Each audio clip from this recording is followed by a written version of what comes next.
Hello, everyone. It's Debbie from healingfrombpd.com.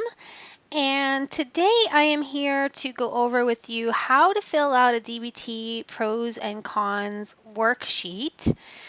DBT is dialectical behavior therapy, and these are the skills that, along with some perseverance and determination, helped me to personally overcome borderline personality disorder, or BPD.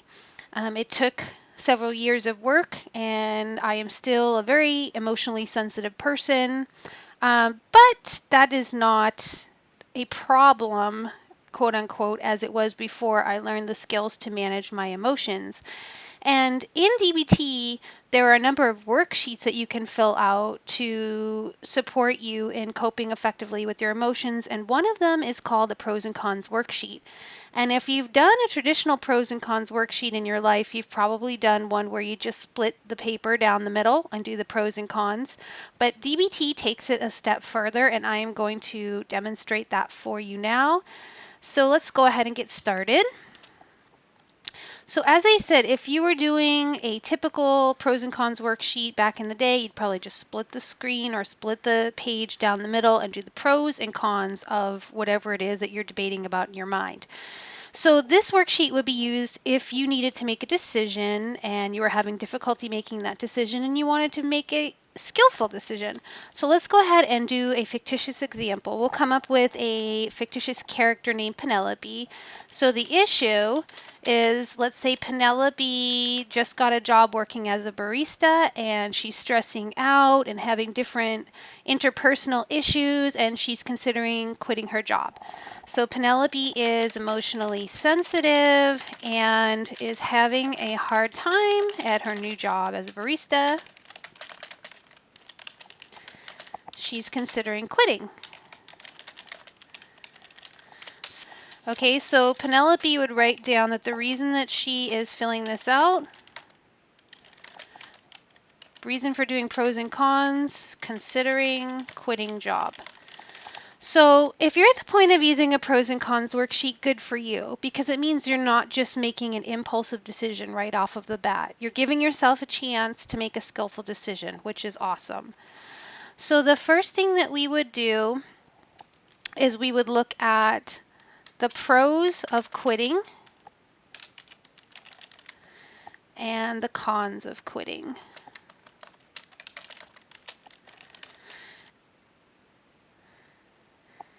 Okay, and on the second part of the paper, you're going to put down the pros of not quitting and the cons of not quitting. And you might say, hey, well, the pros of quitting and the cons of not quitting sound very much the same. And they are, and there will be some potential overlap. But the way that this is worded gets our mind thinking in different ways that we may come up with examples that we otherwise would not, which let's go ahead and see if that happens in this particular demonstration. So let me just make this look like a real pros and cons worksheet here. Okay, so the first possible reason is experiencing a lot of distress due to interactions with customers. So let's say, Penelope was under the impression that if she was a barista and making drinks, the only thing she would have to do is call out the drinks in the person's name and she wouldn't have to actually interact with customers. But turns out she is, and she has anxiety attacks, and she's had some complaints of customers saying that she's rude and non-responsive. So it's causing her a lot of distress because she's having to interact with customers and it's not going so well. Anxiety, receiving complaints, okay? That's a compelling reason why you would be thinking about quitting, right? Something like this. What are some other pros of quitting? Well, wouldn't have to get up so early in the morning. So let's say, she's used to getting up at 10 a.m., but the coffee shop needs her there at 7 a.m. So to her, in her mind, that's just another benefit if she were to quit. Okay? Any other reasons that she can think of in terms of pros of quitting? Let's see. What is Penelope thinking?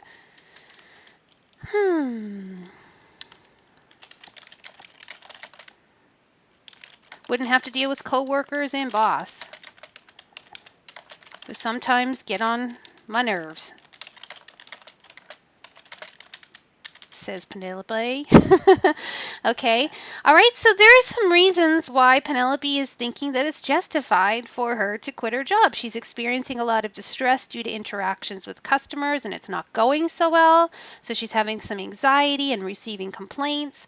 She wouldn't have to get up so early in the morning. She's a person that likes to get up closer to 10 or 11, and now that she works at the coffee shop, they expect her to be there by 7.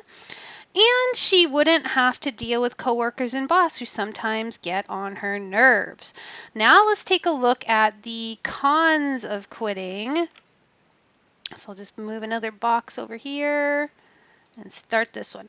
So cons of quitting, if we take directly from the pros of quitting and work with those, one of the things that she said was a pro of quitting would be experience a loss, she's experiencing a lot of distress, so she wouldn't have to deal with that anymore.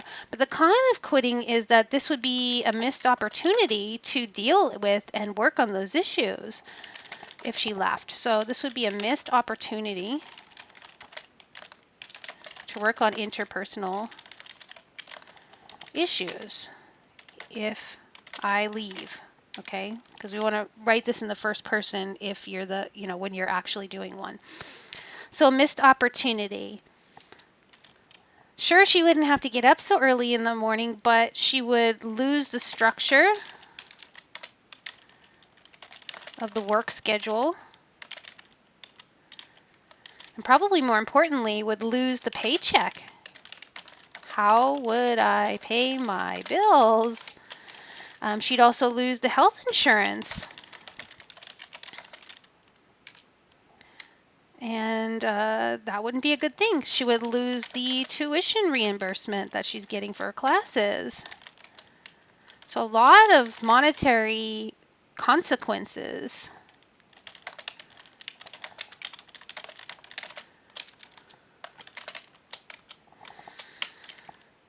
And again, the same thing with wouldn't have to deal with coworkers and boss that get on her nerves. That would also fall under missed opportunity to work on interpersonal issues.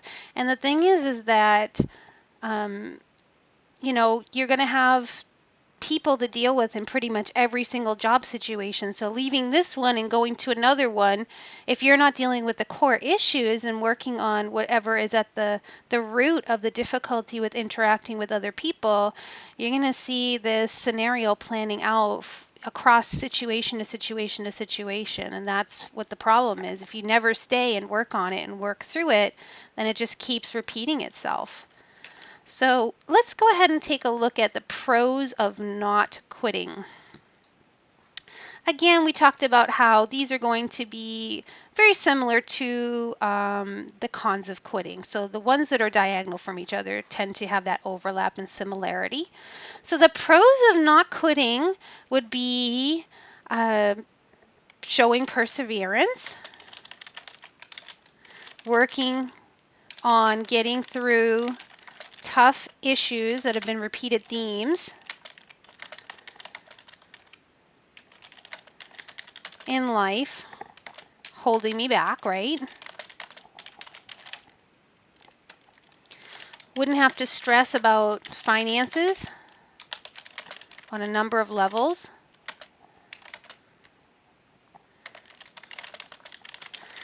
Something else you might think of is I will keep employee discount. Maybe she loves to have beverages there and eat the food there, and it's part of her budget. So that's another financial impact of it.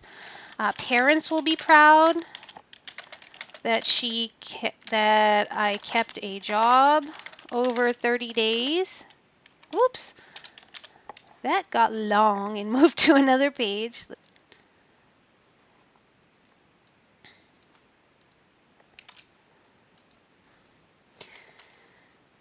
Another thing that she might think about at that point is, maybe she's living with roommates and won't have to deal with the whole stress of, oh my gosh, now how are you going to pay the rent again? So won't have stress of dealing with roommates over rent.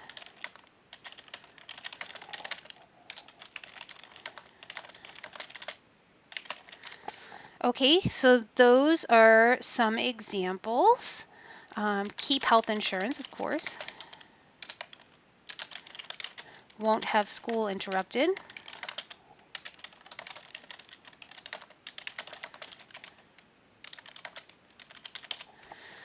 So lots of reasons, pros of not quitting there. And then last but not least on this chart, we're going to look at the cons of not quitting. So what are the negative things that would come with not quitting? So one of them would still have to deal with the distress of the interpersonal issues, right? So you'd be putting yourself in a situation where you would essentially have to work on things for them to get less unpleasant. So this would take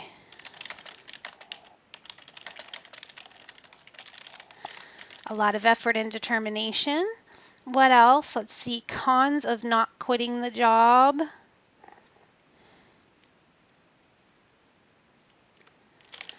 Would have to continue getting up early, even though this is difficult, but then you might have a reflection that a lot of jobs, especially office jobs, require an early start time. So would it be much better if she were to leave this job and try to find another one at a later point?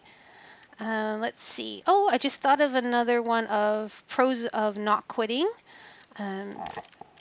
She could have, in first person, let's see, resume would have a decent length of job stay. That's important as you're building up your experience. If you are bouncing around a lot, that can look really like a red flag to potential future employers. So this will happen to you too as you're filling it out. You'll think of other things to go back and fill out in other sections. Another con of not quitting would be what? I can't think of any other ones. And this sometimes will happen, so we look at the pros of quitting, with the experiencing a lot of distress, she wouldn't have to do that anymore. And if she didn't quit, she would still have to do that. If she quit, she wouldn't have to get up so early. If she doesn't quit, she'd still have to keep getting up early. And this one here with the coworkers and boss fits into that first bullet point. So then you step back and you take a look. And it can be really telling. And you may have a section that has way more points than you imagined that it would when you first started. And even so, that doesn't necessarily mean, of course, that you're on the hook to make a decision to go with that particular section. What you want to do is look at this as information. So you're in an information gathering stage of really, really thinking through the whole process before making an important decision. For me, I would just automatically be drawn to that lower left quadrant there of the pros of not quitting and be really compelled to feel that, this is telling me something, that I have a lot of important points supporting not quitting the job at this time. And then what I have found helpful is to then bring this pros and cons worksheet to someone I trust who cares and go over it with them. So it could be a therapist, could be a spouse, could be a really good friend, someone who has your best interest in mind that you can talk this through. So I hope this was helpful to you, and give it a shot. Give a pros and cons in the DBT style worksheet a try and let me know how it goes for you. Leave a comment. Thank you guys. See you in the next video. Bye for now.